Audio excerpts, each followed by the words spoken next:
साऊणम् एषो पञ्चनामकारो सर्वपापनाशनो मङ्गलानं च सर्वेषां परमं मङ्गलं मङ्गलानं च सर्वेषां परमं मङ्गलम् धम्मो मङ्गलमुपेतं अहिंसा सन्नमोतयो देवावित्तं नमस्ते यस्य धम्मेशयामणो यादुमस्य बुभेषु भौमरो अव्ययैरसं नयपुखं किलामि सोयपिणेयप्पयं एमये समनामुता येलोये सन्ति साऊणो विहङ्गमवबुभेषु दानवत्ते शरणया वयं च विद्धिं लभामो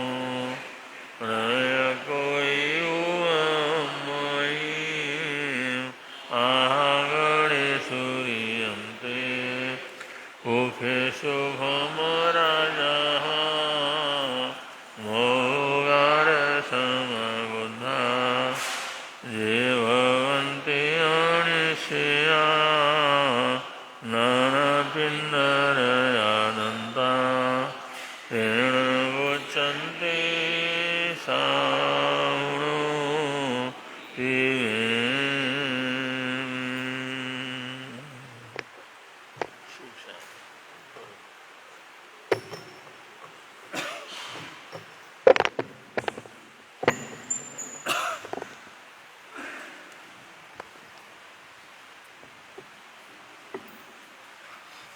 बोले भगवान महावीर स्वामी की, श्री शांतिनाथ भगवान की।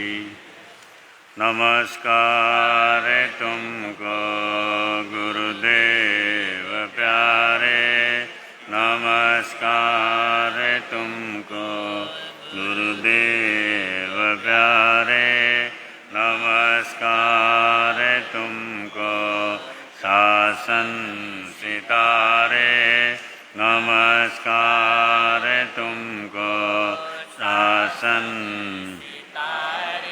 नमस्कार तुमको तपोधन हमारे, नमस्कार तुमको तपोधन हमारे, नमस्कार तुमको सबके सहारे, नमस्कार तुमको सबके सहारे, नमस्कार तुमको माँ जान की जाया, नमस्कार तुमको माँ जान की, नमस्कार तुमको ख्याल सिंह के राया, नमस्कार तुमको ख्याल सिंह के राया, नमस्कार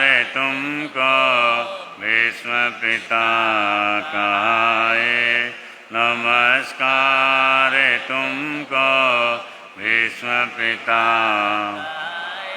नमस्कार तुमको राजऋषि सहाय, नमस्कार तुमको राजऋषि सहाय, नमस्कार तुमको गुरु निहाल तपस्वी, नमस्कार तुमको गुरु निहाल तपस्वी, नमस्कार खूब बोल शांति यशस्वी, नमस्कार खूब बोल शांति यशस्वी, नमस्कार तुमको आए मिल के धारक नमस्कार तुमको, आए मिल के धारक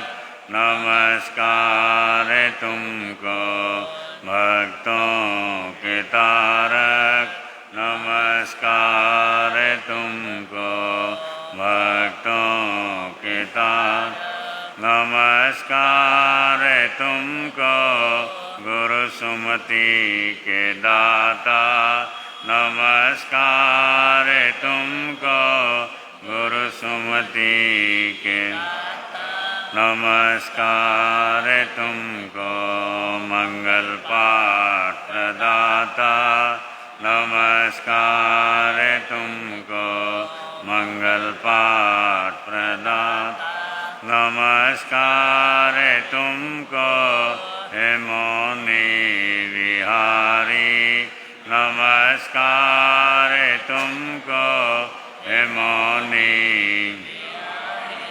नमस्कार तुमको, महाव्रतधारी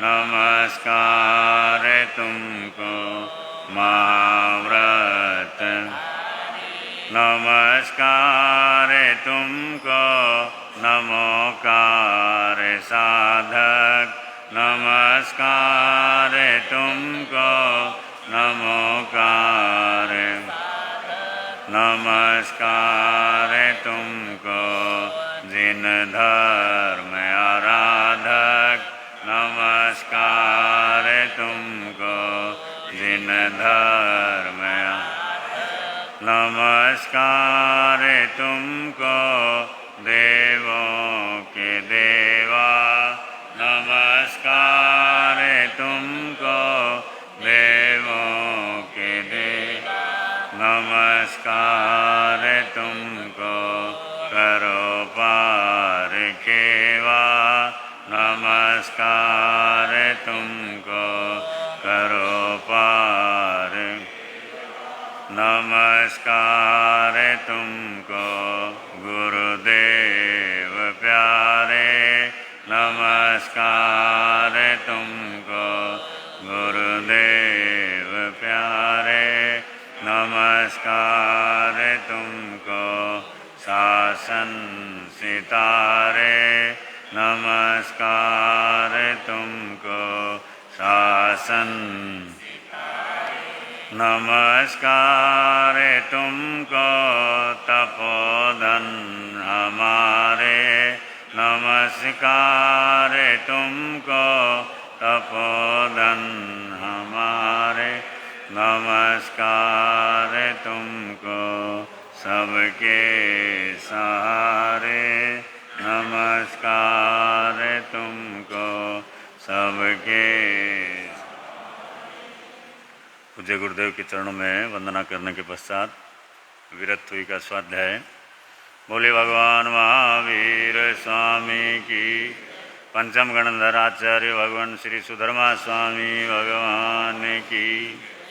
पुच्छे सुणम समना महानाय गारिणोय प्रतिथ्याय सेकेन गन्तय्यं धम्ममाहु गणेली संसाहु समीक्षयाय कहं च नाणं कहं दंसनं से शीलं कहं नाय सूयस्य आसि जानासीनं भिक्षुजातयेनं आहा सूयं भूयि जानि सन्तं ये अन्नयसे कुशले महेशि अनंत नाणीय अनंत दंसी रसंसिनो चक्षुपहेठि अस जानाहि धम्मं च दीं च पेहि ऊढं वहेयां तिर्यं दिशासु कसाय जेथा वर्जेय पाणा से नीच नीचे हि समीक्षपन्ने दिव्येव धम्मं संयमोदाहु से सब्बदंसी अभिभूय नाणी निराम गंधे धीमं ठियप्पा अनुत्तरे सब जगन्सि विजं ग्रंथातीते अभयनाऊ से भूई पन्ने अणिये आचारी ओहंतरे धीरे अनंत चक्षु अनुत्तरे तपई सूर्येवा वैरोयनिन्देवतमं पगासे अनुत्तरं धम्ममीनं दीनानं नयामुनिका समयासुपन्ने इंदेव देवानमा सहसनया दिविनं विशिष्टे क्षिपन्नया अक्षय सागरे वा महोदयि वा अनंत पारे अनाइले वा कसाई मुखे सखेव देवाहि वै जुइमं सेवीर्येणां परिपूर्णवीर्य सुदंसने वा नगसवसेठे सुरालये वासि मुदागरे से वीरायने गुणो भवे स्वयं सहसाण उजोयनानं तिकण्डगे पण्डग विजयन्ते सेजोयने नवनवै सहसे उद्धूषितो एठ सहसमेघम् उठे नवे चिठ्ठई भूमिवठ्ये जं सूर्यानुपरिवर्तयन्ति हेमवन्ने बहुनन्दनेय जं सिम्रयीं वेदयन्ति महिन्दा शेष्पवये सद्महप्रगासे वीरायै कञ्चनमठवन्ने अनुत्तरे गिरिसूयपवदुगे गिरिवरे से जलियेव भौमे महीये मध्यं मिथिये नगिन्दे पन्नायते सूर्य शुद्धले से एवं सिरिये उसभूरि वन्ने मनोरमे जोयई अच्छी माली सुदर्शनस्य वजसो गिरिश पहुचई महतो पवयस एतो वमे सामणे नाय पुते जाई जसो दंसन नानशीले गिरिवरे वा निशायाणं रूयैव सेठे वलयाय ताणं तवो वमे से जगभूयि पन्ने मुनिन मध्ये तमुदाहु अनुत्तरं धम्ममुइरयिता अनुत्तरं जानवरं धियायिं सुसुखसुखम् अपगण्डसुखं संखिन्दुये गन्तवदातसुखम् अनुत्तरगं परमं महेशि अशेषकमं सविशोहयिता सिद्धिं गते सायिमनन्तपते ज्ञानेन शीलेन यदंसनेन दुःखे सुनाये जयसामलिवा जं सिम्रयीं वेदयन्ति सुवर्णा वर्णेषु आनन्दनमाहुषेठं नानेन शीलेन यभूयि पन्ने तण्यं वसदान अनुत्तरेउ छन्दोवताराण मानुभावे गन्धेषु आचन्दनमाहुषेठम् एवं मुनीनाम् अपडिन्नमाहु जहा स्वयंभूदीनशेठे नागेषु आधर्निन्दमाहुषेठम् होदैवारस्वे जयन्ते तवो वाहने मुनिवे जयन्ते हथिषु रावणमाहुणाय सिंहोमियाणां सलिलान् गंगा पक्षिषु आगरुले वेणुदेवे निर्वाणवादी निनाय पुते जोए सुनाए जय विशेषणे उफेषु जय अरविंद माहु कत्तीन सेठे जयदंतवक्के ईशीन सेठे तवद्धमाणे दान सिद्धमवपयाणं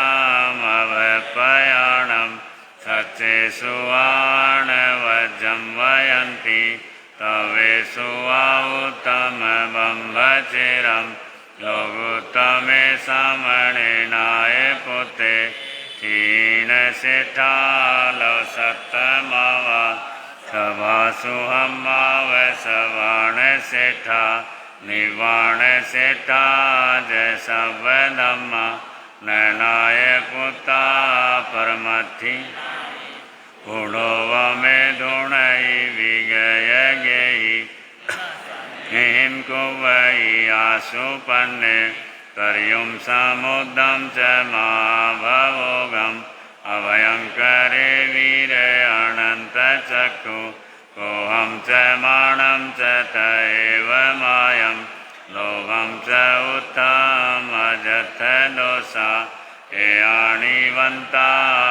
एणिवंतारहमयसी न कुवई पावन कारवेयी क्रिया क्रियां वेणयाणुवायम अन्नानियाणं पर्यच्छठाणं शेषव्वायाम ईवेयिता उवठ्ठिय संजमदिहरायं सेवारिया इति सराई भत्तं उहाणवं दुःखकयठयाय लोकं विदितारं परं च सभं बभुवार्य सभवारं शोचाय धम्ममरन्तवास्यं समाह्यं अष्टपदो वसुद्धं तं सद्देहाणाय जनाणाौ इन्देव देवा हि व्यागमी सन्ति इन्देव देवा हि व्यागमी सन्ति दिवे आगमे तिवे प्रणते तंजा सुत्तागमे अत्थागमे तदुभयागमे एवं श्री ज्ञान के विषय जो कहती चार लगाते में अलाऊं जम्बाई दम बच्चा मिनम क्रम चक्रम पैनम विनयनम जोगिनम घोषिनम सुट्ठु दिनम दुट्ठु पड़ीछियम काले को सज्जाव काले न को सज्जाव सज्जायम सज्जायम सज्जायम न सज्जायम गणता गुणता विचारता ज्ञान और ज्ञानवंत पुरुषों की अभिनय आसतना है भक्ति हुई तो बारंबार तस्मिच्छामि दुक्कड़म। आप लोग सुन रहे हैं गणधर भगवान सुधर्मा स्वामी के द्वारा अपने आराध्य की महिमा और ये 7वीं गाथा का विवेचन यहाँ पर है। अनुत्तरम धम्म मीणम जिनाणम। अनुत्तर ये शब्द बहुत बार आया है, पहले भी आया, आगे भी आते रहेगा। अनुत्तर का मतलब है श्रेष्ठ, या जिसकी बराबरी का कोई दूसरा नहीं हो, या जिसका कोई उत्तर नहीं हो, उसको बोलते हैं अनुत्तर, यानी जो जगत में श्रेष्ठ है। अनुत्तर का ज़्यादातर यही आता है कि जो श्रेष्ठ है। और यहाँ पर श्रेष्ठ क्या बताया? धम्म मीणम जिनाणम, कि जो जिन धर्म है वो अपने आप में बड़ा श्रेष्ठ। सुधर्मा स्वामी ने जिनेंद्र भगवंतों के द्वारा बतलाए हुए धर्म को श्रेष्ठ कहा।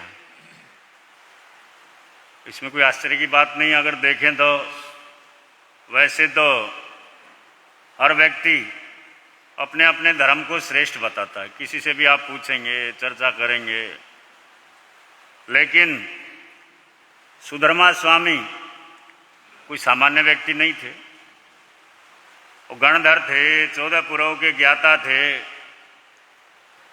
उन्होंने यहाँ पर कोई अपना धर्म नहीं जोड़ा, उन्होंने कहा जिन धर्म, कि मेरा धर्म श्रेष्ठ है, अपनापन नहीं जोड़ा, मेरापन नहीं जोड़ा। उन्होंने कहा जिन धर्म जगत में श्रेष्ठ है।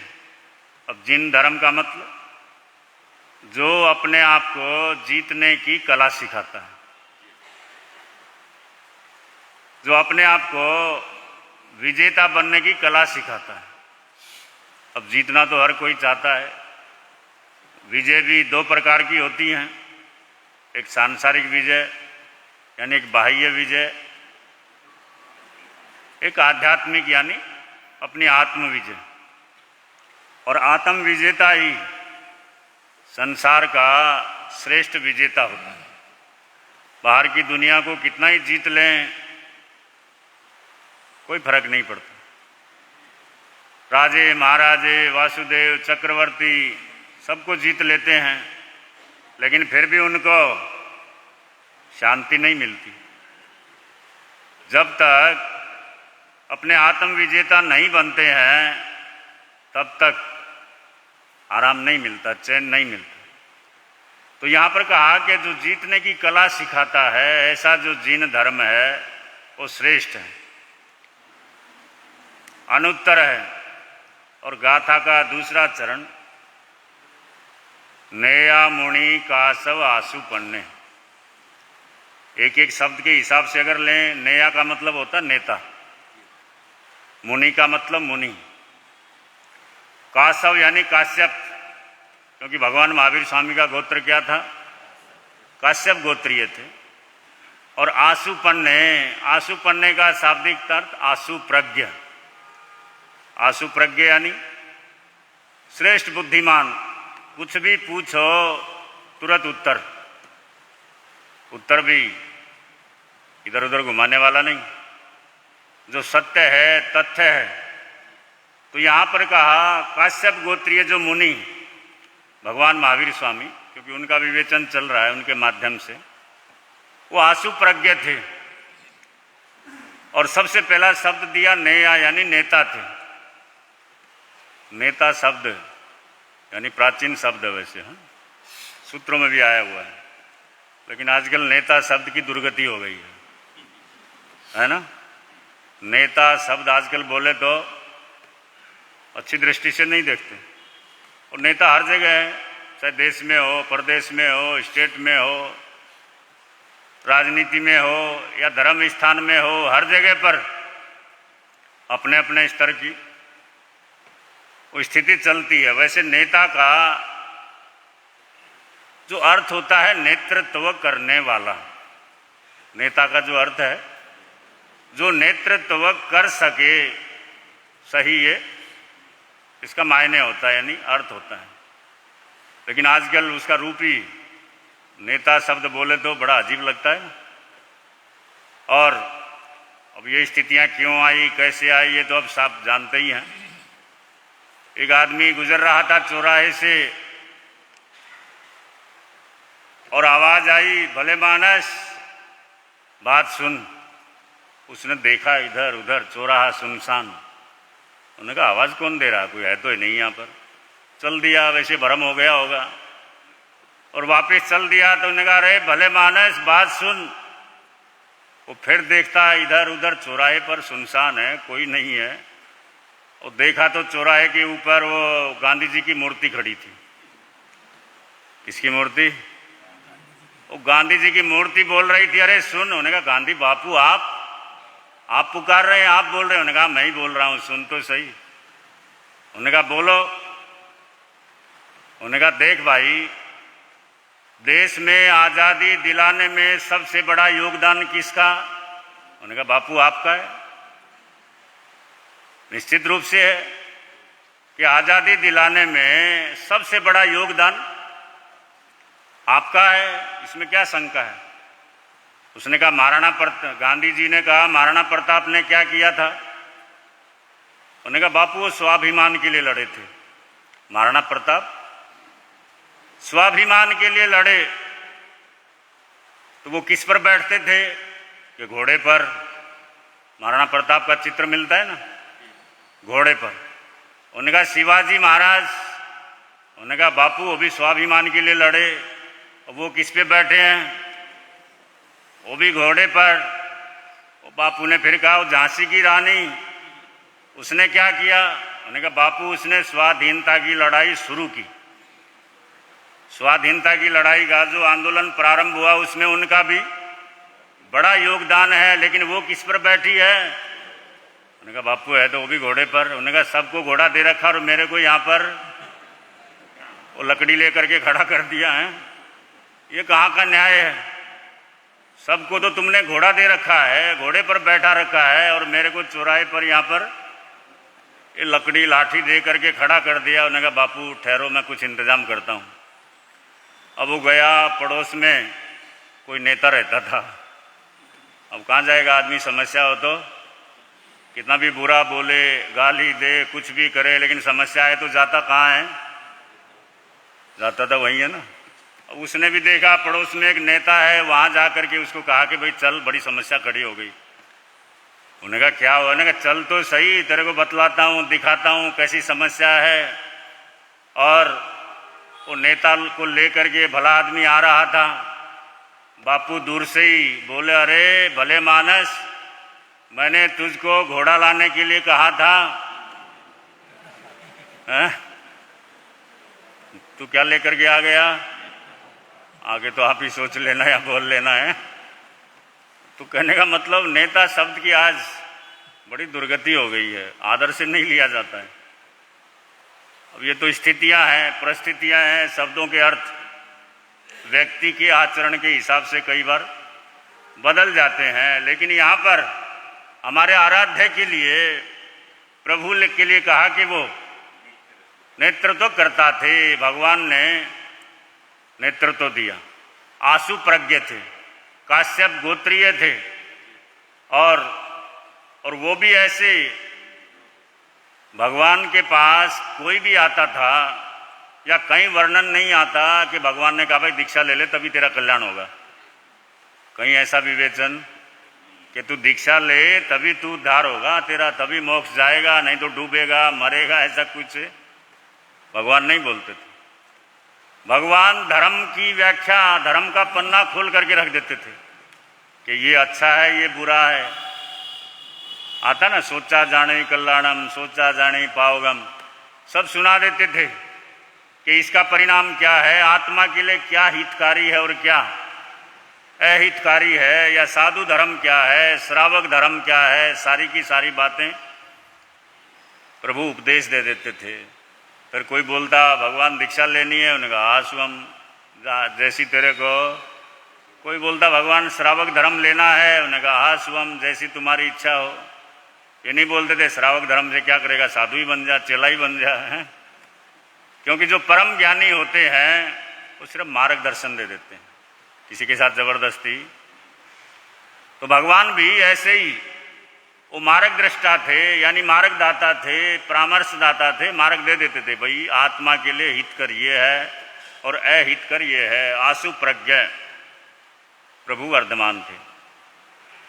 और तीसरे बताया, आगे उदाहरण दिया फिर, इंदेव, इंद्र, देवताओं के राजा को इंद्र बोलते हैं कि देवताओं के अंदर देवान महानुभावे, जो देवता होते हैं, हजारों देवताओं के अंदर जो इंद्र होता है, सहस्र नेया, हजारों देवताओं के अंदर नेया, उन हजारों देवताओं के अंदर जो नेता होता है वो या राजा होता है, उसको इंद्र बोलते हैं। और दिव्यनम विशिष्टे, वो बड़ा विशिष्ट होता है, बड़ा श्रेष्ठ होता है, जिसके पास विशेष शक्ति होती है, पावर होती है, बल होता है हर तरह का, वही इंद्र बनता है। हमारी परंपरा में 64 इंद्रों का वर्णन आता है। कितने इंद्रों का? 64। और शक्रेंद्र महाराज जो होते हैं, प्रथम देवलोक के इंद्र माने गए हैं। समो शरण की रचना, भगवान का जन्म के समय कल्याणक, गर्भ कल्याणक, 5 कल्याणक आते हैं ना, मंदिर मार्ग की परंपरा में बड़े धूमधाम से मनाया जाता है। लेकिन शास्त्रों में भी आता है कि इंद्र की आज्ञा से, और भगवान का तो वर्णन आता है ना, उनका जन्म कल्याणक मनाने के लिए कहाँ लेकर गए थे?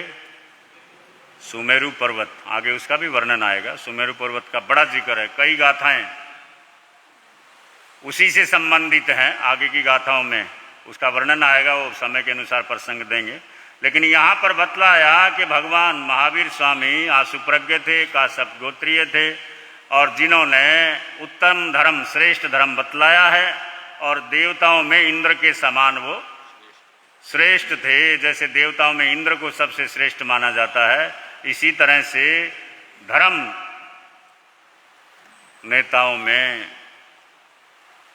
या जिनेंद्र भगवंतों में उनको उत्तम कहा है। क्यों उत्तम कहा? क्योंकि वर्तमान में हमारा जो शासन है, हमारी जो परंपरा है, हम किसके शासन में चल रहे हैं? भगवान महावीर स्वामी के। हालांकि सभी तीर्थंकर श्रेष्ठ होते हैं, लेकिन हमको जो मार्गदर्शन मिल रहा है, हमारी जो साधना चल रही है, उसमें कारण प्रभु महावीर हैं, या उन्हीं का मार्गदर्शन है, उन्हीं के कारण सब चल रहा है। तो ये ऐसे आराध्य प्रभु का गुणानुवाद चल रहा है। और ये कुछ सुणम ऐसा स्वाध्याय है, शुरू में भी मैंने जिक्र किया था। एक एक गाथा का अपना अलग प्रभाव है। स्वाध्याय करने से, सुनने से सांसारिक आदि व्याधियां बहुत सी अपने आप दूर हो जाती हैं, क्योंकि संसार में जीव कोई न कोई कष्ट से, कर्म के कारण परेशानी से दुखी रहता है। एक आदमी बड़ा दुखी था, पंडित के पास पहुंच गया। पंडित जी अपने माथे पर वो 3 ब्रेकर लगा करके बैठे हुए थे, और जाते हैं बहुत लोग। जिस समय उसका पत्रा वत्रा देखा, उन्होंने कहा भाई तेरा शनि बड़ा भारी है। हाँ, शनि पता नहीं, कोई भी और कोई ना मिले तो दोष किसी न किसी पर। तो उन्होंने कहा तेरा शनि बड़ा भारी है। उन्होंने कहा महाराज फिर क्या करना है? उन्होंने कहा देखो शनि का रंग है काला, तो कोई काली वस्तु दान कर। उसने कहा क्या करूं? उन्होंने कहा हाथी दान कर दे। हाथी कैसा होता है? उन्होंने कहा महाराज हाथी दान करने की औकात होती तो आपके पास ही क्यों आता? इतना होता तो परेशानी क्या होती? मेरे पास नहीं है हाथी वाथी दान करने की स्थिति। उन्होंने कहा हाथी नहीं कर सकता तो भैंस दान कर दे, वो भी काली होती है। उन्होंने कहा महाराज भैंस भी आज लाखों में आती है, पता है? हरियाणा में जाओ ना, 4-4, 5-5 लाख की भैंसें आती हैं आजकल, सस्ती नहीं है। उन्होंने कहा भैंस मैं दान नहीं कर सकता। उन्होंने कहा काला घोड़ा ले आ कहीं से। उन्होंने महाराज घोड़े भी सस्ते हैं क्या? बोले इतने महंगे होते हैं, कहाँ से लेके आऊँगा, मेरे पास कुछ नहीं है ऐसा। तो उन्होंने कहा ठीक है, ऐसा नहीं तो काला बकरा ले आ कहीं से। आदमी कहीं ना कहीं पकड़ना ही चाहता कि कुछ ना कुछ तो हाथ है। उन्होंने कहा महाराज बकरा वकरा ये वो अपने हाथ बस का नहीं है, बकरे भी बड़े महंगे हैं, मैं नहीं खरीद सकता, मेरे पास इतना कुछ है ही नहीं। तो उन्होंने कहा अरे पुण्यवान, ऐसा नहीं तो काला कंबल ले आ। क्या कहा? काला कंबल ले आ। उन्होंने कहा महाराज कंबली उंबली काला वाला कुछ नहीं है मेरे पास। वो पंडित उपाय बताते बताते परेशान हो गया। उन्होंने कहा फिर तू यहाँ मेरा शनि क्यों खराब कर रहा है? तेरा तो खराब हो रहा नहीं हो रहा पता नहीं है, मेरा शनि मत बिगाड़, भाग यहाँ से। बोलिए भगवान महावीर।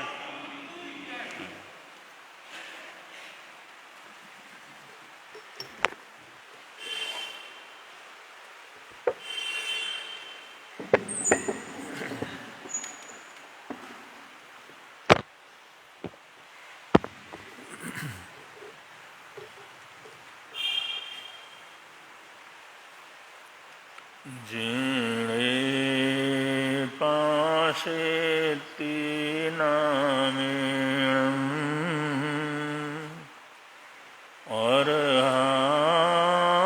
लोग पूयो संबोध पाय सबन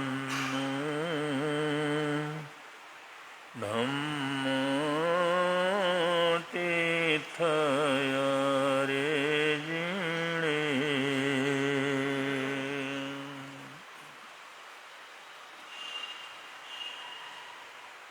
प्रसंग चल रहा है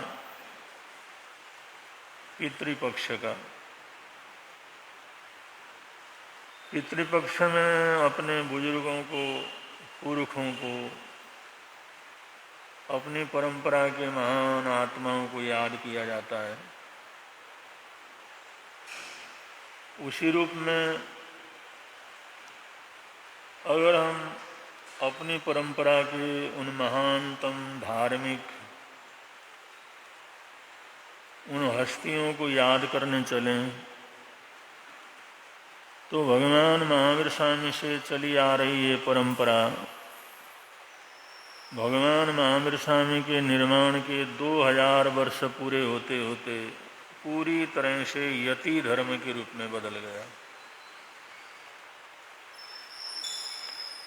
ऐसी कुछ विपत्तियां आईं ऐसे कष्ट आए, साधुओं ने यति धर्म को स्वीकार किया। यति धर्म का मतलब जिसके अंदर बहुत सी सुविधाएं रहती हैं, जैसे आजकल ये सन्यासी वगैरह रहते हैं, मणधारी वगैरह रहते हैं, पैसा रखने की सुविधा है, घर रखने की सुविधा है, बहुत से साधनों का उपयोग करने की सुविधा है, सवारी करने की सुविधा है। जैसे चलता है इन सब का, ऐसे यतियों का भी सब चलता था। यति धर्म पर परिवर्तित हुआ। उसके बाद भगवान महावीर स्वामी के निर्माण के 2000 वर्ष के बाद लोकाशाह आए। उन्होंने एक धार्मिक क्रांति की,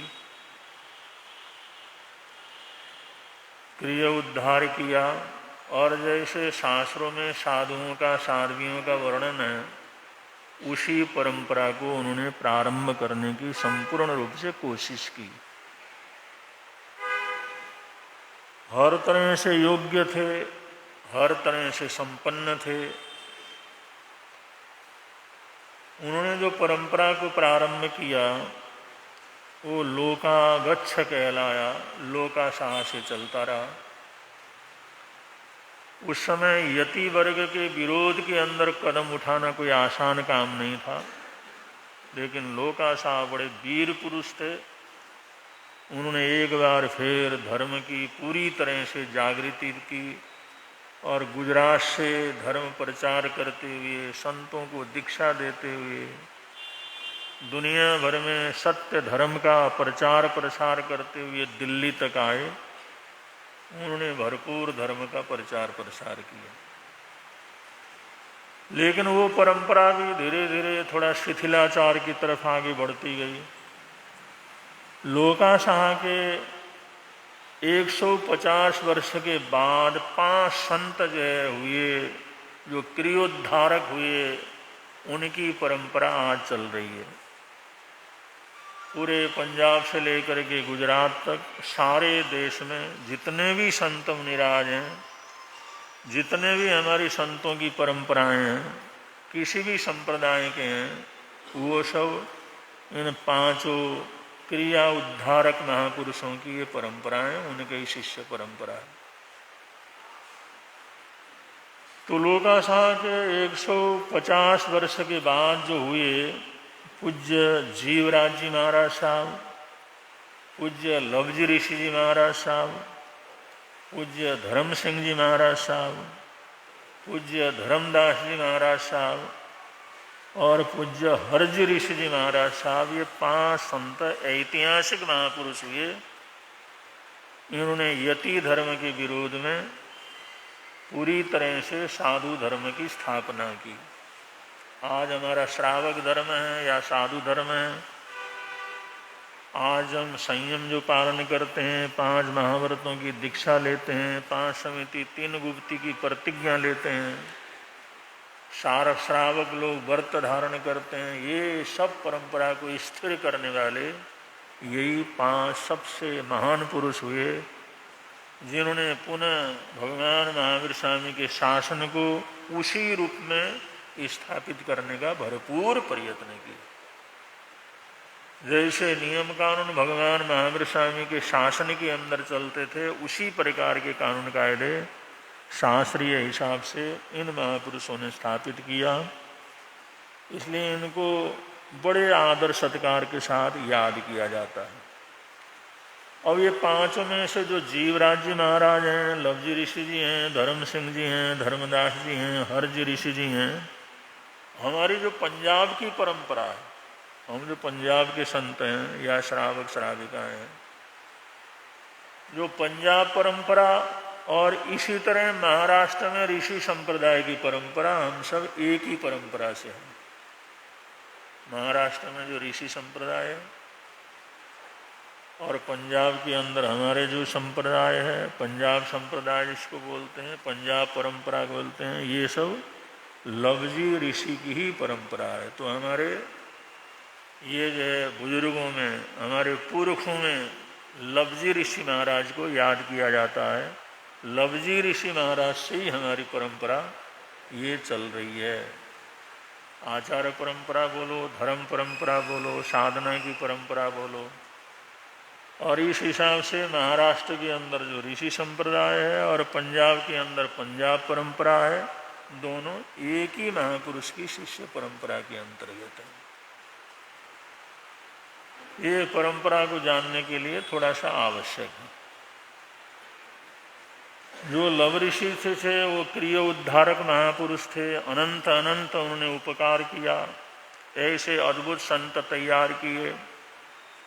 और पंजाब के अंदर भी धर्म की प्रभावना करने का उन्होंने बीड़ा उठाया और उन्होंने अपने शिष्य को पंजाब के अंदर भेजा, तुम जाकर के वहाँ पर धर्म की स्थापना करो। इस प्रकार हमारे लवजी ऋषि जी महाराज साहब ये हमारे परम पुरखों के अंतर्गत आते हैं।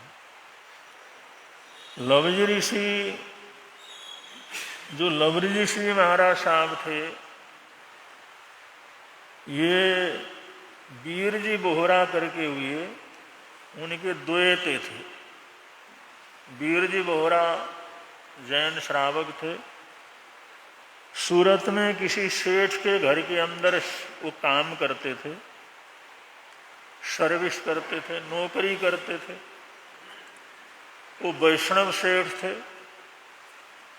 उन्होंने वीर जी बोहरा को अपने यहाँ काम करने के लिए रखा, लेकिन उनको पता था ये जैन परंपरा से हैं और सामायिक संध्या करने वाले हैं, धर्म ध्यान करने वाले हैं, भोजन पानी सही रखने वाले हैं।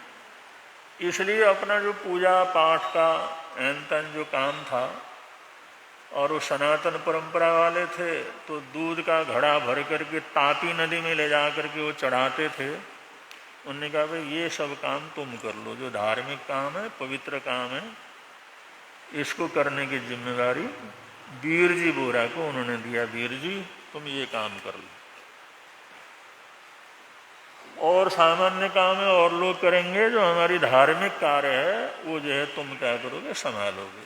तो वीर जी बोहरा सुबह सुबह उठते, नमकार मंत्र की आराधना करते, जो उनकी पूजा पाठ की पद्धति है वो संपन्न करवा देते, और दूध का घड़ा भर करके उस दूध के घड़े को तापी नदी, सूरत के बीच में तापी नदी बहती है, तो तापी नदी के किनारे नीचे उतर करके जाते और जा करके वो दूध का घड़ा वहाँ पर चढ़ा देते थे।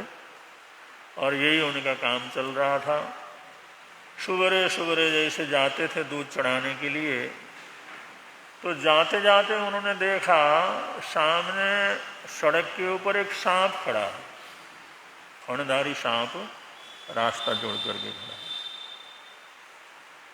तो वीर जी ने कहा कि सरपराज, मैं अपने सेठ का काम करने जा रहा हूँ, नदी में जल चढ़ाने के लिए जा रहा हूँ, नहीं दूध चढ़ाने के लिए जा रहा हूँ, और मेरे काम को तुम रोको नहीं, मैंने जल्दी जाना है, टाइम पर चढ़ाना है। वो सांप वहीं खड़ा रहा। जब उधर से जाने लगते हैं तो उधर जा कर के खड़ा हो जाता है, जब इधर से जाने लगते हैं तो इधर जा कर के खड़ा हो जाता है। वीर जी कहने लगे, सरपराज क्या कहना चाहते हो, तुम्हें कुछ भूख लगी क्या, कुछ खाना है क्या? तो मेरे पास अभी कुछ है नहीं, चलो दूध चढ़ाने के लिए ले जा रहा हूँ। अब तुम इधर से भी जाने नहीं देते, इधर से भी जाने नहीं देते, तो तुम ही दूध पी लो। तो उन्होंने दूध का घड़ा उनके सामने रख दिया,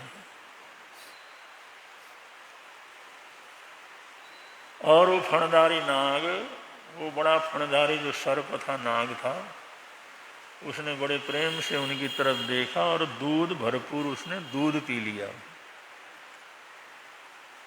तो जिस समय दूध पी लिया, अब जितना पीना था उसने पी लिया, वो तो घड़ा भर करके ले गए थे। और जिस समय जो रह गया उसको उन्होंने नदी में जा करके चढ़ाया और कहा, भाई माता, ये जो आपके लिए मैं रोज घड़ा भर के लाता हूँ, आज एक जो सर्पराज बीच में मिल गए थे, और उनके लिए ज़रूरत थी इसलिए उन्होंने इसमें से लिया है। और इसमें कोई मेरे को दोष लगा हुआ, आपका अपमान हुआ तो उसके लिए क्षमा याचना करता हूँ। तो दूध चढ़ा करके वापस जिस समय आए तो वो सांप वहीं बैठ करके उनका इंतजार कर रहा था। पहले तो पी के चला गया था, जब आए तो वहीं खड़ा। तो उन्होंने कहा सरपराज क्या बात है? तो थोड़ा सा आगे सरकता और पीछे देखता है, फिर वहीं खड़ा रहता है। फिर थोड़ा आगे सरकता तो वीर जी कहने लगे ये मेरे को बुला रहा है क्या? तो वीर जी उनके पीछे पीछे, वीर जी बोरा जिस समय चले तो थोड़ा सा और आगे चला, फिर पीछे मुड़ करके खड़े होकर के देखने लगे। फिर वो वहां तक चलते और आगे चलता। तो उन्होंने सोचा है मेरे को कुछ दिखाना चाहता है। उनको लग गया था हमारी दुश्मनी तो है नहीं। सवेरे आया, दूध पिया, फिर वापिस से मिला। तो धीरे धीरे जैसे चलते गए तो नीचे तापी नदी के किनारे के ऊपर पहुंचा वो। वहाँ से थोड़ी चढ़ाई की, वहाँ पर बड़े पत्थर वगैरह थे, अंदर गुफा सी बनी हुई थी, वो ये अंदर को जाने लगा। अब जिस समय जा कर के फिर देखा, फिर जो उनको इशारा किया, उन्होंने कहा इस गुफा में मैं कैसे जाऊं? अब जिस समय थोड़ा देखा अंधेरा था, वीर जी कहने लगे सरपराज ये तो अंधेरा गुफा है, अब इसके अंदर में कैसे आऊं? बिल्कुल मेरे को दिखता नहीं। तो उसने एक अंदर गया और जा करके एक जो है कोई रत्न उठा के लाया और वहां पर जिस समय रखा तो अंदर देखा पूरा भंडारा है, मतलब पूरा गुफा है और बिल्कुल प्रकाश ही प्रकाश। वहां पर वो रत्न रखा तो प्रकाश प्रकाश हो गया। वीर जी सोचने लगे अपना कोई खजाना दिखाना चाहता है, अपना घर दिखाना चाहता है, चलो जो कुछ होगा देखा जाएगा, डरने की कोई बात तो है नहीं। सर्प है, मित्र है, इसके साथ अपनी दुश्मनी तो कुछ है नहीं। तो उन्होंने झुक करके उस गुफा के अंदर जिस समय प्रवेश किया और अंदर जा करके जिस समय देखा, वो सांप थोड़ा आगे जाता था, फिर पीछे मुड़ के देखता था, इशारा करता था। अंदर अंदर जिस समय लेकर के गया तो वहां पर भारी खजाना उनको दिखाई दिया। अब खजाना दिखाई दिया तो वो सांप करने लगा ये ले लो। वो इशारा करने लगा जैसे भी सिर, और उसका तो सिर से ही इशारा करना था। उन्होंने एक रत्न ले लिया, उसको जेब में डाला। उन्होंने कहा सरपराज तुम मेरे को यहाँ लेकर के आए, अपना खजाना तुमने दिखाया, मेरे को कुछ जरूरत तो है नहीं। जिस समय उसने आग्रह किया, इशारा किया तो एक उन्होंने रखा। उन्होंने कहा भाई ये मेरा तो है नहीं, ये आपका है, मेरा इसके अंदर कोई अधिकार वगैरह नहीं है। वो सांप इशारा करता रहा लेकिन एक करके उससे क्षमा याचना करके आए।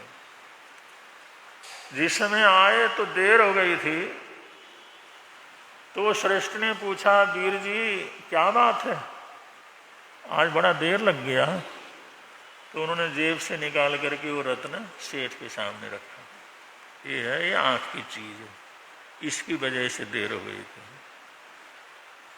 उस श्रेष्ठ ने जिस समय उस रत्न को देखा आश्चर्यचकित हो, वीर जी कहाँ से मिला, ये आप कहाँ से लाए? उन्होंने कहा मेरा कुछ नहीं, आपका ही है, मेरा थोड़ी है। आपकी सर्विस करता हूँ, आपकी नौकरी करता हूँ, इस समय जो भी मेरे को मिलता है वो आपका ही है, ये आपकी है। नहीं नहीं आप रख लो। नहीं हम नहीं रख सकते, हम आपकी सेवा करते हैं, आपके यहाँ सर्विस करते हैं, नौकरी करते हैं, और जो भी मिलता है सब आप ही का है, इसलिए आप ही इसको रख लो। वो श्रेष्ठ जी कहने लगे वीर जी लाए कहाँ से? उन्होंने कहा चलो अब इस तरह से उन्होंने बताया आँख का दूध, आँख पूजा करने के लिए, भेंटना देने के लिए आप भेजते हैं। आज भी आँख का दूध लेकर के जा रहा था तो सरपराज मिले। वो सरपराज जो है वो मेरे को दूध पी लिया, बाद में अपने गुफा के अंदर लेकर के गए और वहाँ पर वो रत्न का ढेर था। उनमें से उन्होंने कहा भाई एक तो ले जाओ, इसलिए मैं एक लेकर के आया हूँ। शेर जी को लगे भाई ये कहानी अपने को समझ में नहीं आई, ये कोई कहानी अपने को समझ में नहीं, ऐसा कहाँ होता? वीर जी क्या बात करते हो, कोई स्वप्न देखा क्या? उन्होंने कहा स्वप्न देखने की थोड़ी बात, उसका प्रमाण ये है, ये देखो, स्वप्न नहीं देखा, जो हुआ सो आपको बता दिया। और वो शेर को भरोसा नहीं रहे भाई ऐसा सांप और गुफा में ले जा करके रत्न दिखाए, वहां पर बहुत रत्न है, भंडार है वहां पर। उन्होंने कहा आपने फिर लिया नहीं, मन तो इतने लिए, मेरे को क्या करना है, मेरे को क्या जरूरत है, और मेरी चीज थोड़ी है, या वो सरफराज की चीज है, अगर वो देता है तो सब आपकी है, मेरा थोड़ी है, मैंने कहा को लेना। तो उन्होंने कहा अच्छा चलो मैं भी चलता हूं, दिखाओ मेरे को। वो श्रेष्ठी बीरजी बोरा के साथ गए, जिस रास्ते से सांप लेके गया था वहां गए। शेर को तो बड़ा भारी डर लगा, पता नहीं क्या होना है, कहाँ लेकर के जा रहे हैं, क्या है। उन्होंने कहा शेर जी डरने की क्या बात है, मैं जा रहा हूँ, जो मैं आगे चलता हूँ। और वहाँ तो अंधेरा था, लेकिन ये वीर जी कुछ लाइट वगैरह लेकर के गए थे। अब जिस समय गए तो उन्होंने जो अंदर जा कर के सब उनको, वो श्रेष्ठ हैरान परेशान हुए, हैरान परेशान हुए। उन्होंने कहा इतना बड़ा खजाना ये सब, तो उन्होंने कहा भाई अब ये है ऐसी बात हो गई। उन्होंने कहा चलो आई गई बात हो गई। शेठ ने फिर कहा हम खुद दूध लेकर के जाएंगे। बाद में वो गए, लेकर के भी जाते थे। उन्होंने सर्प की बात को जाना, समझा, भाई ये चीज़ किसको देना चाहते हैं या ये लेना चाहते हैं, कोई खतरा वगैरह तो नहीं है। काफ़ी समय लगाने के बाद जिस समय दीपावली आई, दीपावली के दिन उन्होंने बीरजी बोरा को बोला कि आप मेरी गद्दी के ऊपर बैठो, मेरी गद्दी के ऊपर बैठो और लक्ष्मी की पूजा करो। दीपावली में नई साल आपकी गद्दी के ऊपर मैं कैसे बैठ सकता हूँ। उन्होंने कहा वीर जी अब तुम मेरे नौकर नहीं हो, मेरे सेवक नहीं हो, मेरे कर्मचारी नहीं हो, तुम मेरे बराबर के जो है सेठ हो। उन्होंने कहा नहीं महाराज ऐसा तो हो नहीं सकता, आपने मेरे को अपने पास रखा, मैं आपके पास नौकरी करता हूँ, आपकी बराबरी कैसे कर सकता हूँ। उन्होंने कहा नहीं, आपके पास इतनी दौलत है ना, वो मेरे पास भी नहीं, मेरे से भी बढ़ करके सेठ हो, इसलिए मेरे बराबर में जो चौकी है मालिक की चौकी, उसमें बैठ करके तुम जो आज लक्ष्मी की पूजा करोगे। जिस समय उन्होंने नहीं माना तो तुम्हारा खाता भी मैंने खोल दिया, ये सारा बही खाता मैंने खोल दिया, ये तुम्हारे नाम पर है पूरा बही खाता, तुम्हारे एड्रेस के ऊपर है ये बही खाता, ये तुम्हारा नाम का बही खाता आज दीपावली के दिन तुम्हें सौंप रहा हूं। वैसे तो मुझे बड़ा मान सम्मान करना चाहिए, लेकिन आप मान सम्मान लेते नहीं हैं, इसलिए अपने मित्र के रूप में, एक सहयोगी मित्र के रूप में मेरे बराबर हो, तुम्हारे को अब सब तरह से उन सर्विस से मुक्त करके मैं सेठ की उपाधि दे करके तुम्हारे को बैठाता हूँ। और उन्होंने जो खाता दिया उसमें लिया हुआ था जमा पूंजी, शेठ बीरजी बोरा की जमा पूंजी 56 करोड़ स्वर्ण मुद्राएं, 56 करोड़ स्वर्ण मुद्राएं, और खर्चा 0, खर्चा तो कुछ भी नहीं, ये आपका खाता है, ये संभालो। और वो सारा वहाँ से उस सांप की आज्ञा से, उस नाग की आज्ञा से, वो नाग ने तुम्हारे को दिया है, उनकी आज्ञा से लेकर के भर दिया है। तुम्हारा अपना मकान है, अपना तुम्हारा बही खाता है, हमारे बराबर के सेठ हो, और ये लो, खर्च करो, दान करो, पुण्य करो, ले लो, कुछ भी करो, इसके मालिक क्या हो तुम। बंधु सेवक भी क्या था और सेठ भी क्या था। 56 करोड़ स्वर्ण मुद्राओं का जो है वो वैभव, लेकिन उस सेठ के मन के अंदर लालच नहीं आया, ये तो लेना ही नहीं चाहता, तो लेता तो कौन पूछने वाला है। लेकिन बंधु ऐसे होते हैं सृष्टि लोग, मोक्षगामी लोग, मार्गानुसारी लोग, धर्म से जुड़े हुए लोग, एक तकलीफ में, तकलीफ के कारण नौकरी करनी पड़ रही है, नौकरी करके अपना गुजारा करना पड़ रहा है, इतना बड़ा वैभव मिला है, सांप ने उसको दिखाया है, दुनिया के अंदर कोई उसको पूछने वाला नहीं है, लेकिन वो भी ले जा करके उनको देता है। आंख की चीजें मैं हाथ नहीं लगा सकता। और इतना बड़ा खजाना उस नागराज ने उनको दिया, लेकिन उसके मन के अंदर कोई लालच नहीं। उस श्रेष्ठ ने कोशिश की, मैं कहना नहीं, मैं तो ये तो सब आपका ही है।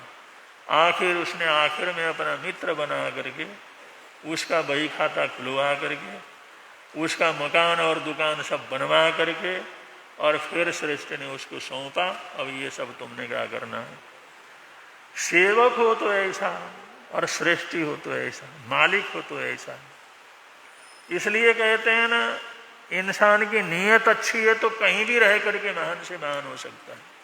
अगर नीयत खराब हो तो कहीं भी रह करके पापात्मा बन सकता है, कहीं भी रह करके पाप कर्मों का बंधन कर सकता है। अगर किसी की नीयत अच्छी हो तो बंधु वो नीयत वाला कहीं भी रह करके श्रेष्ठतम बन सकता है।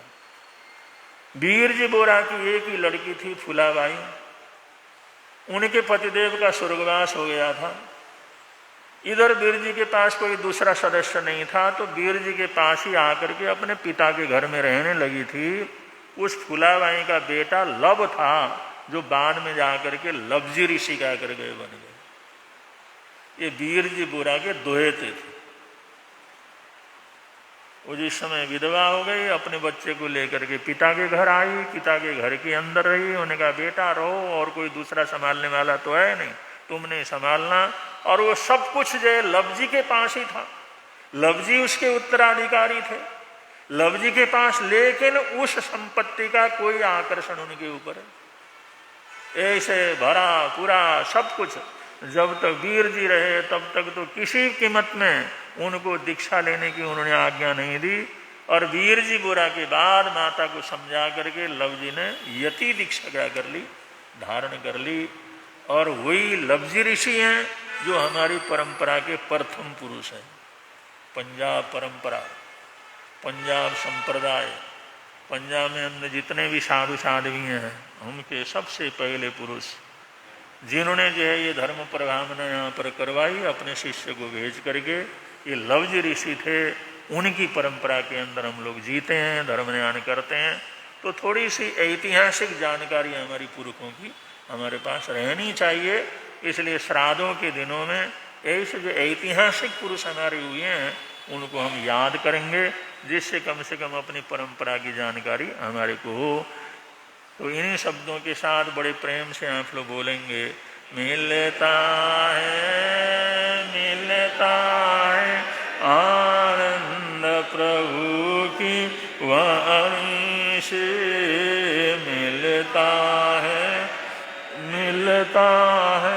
आनंद प्रभु। धर्म है लगता प्यारा प्यारा, धर्म है लगता प्यारा, पापों की वह बहती धारा, पापों की वह बहती हो जाती है बंद प्रभु की वाणी से, हो जाती है बंद प्रभु की वाणी से। मिलता है आनंद प्रभु की वाणी से, मिलता है आनंद प्रभु। आज का एक आसना जिन तपस्वियों का भाई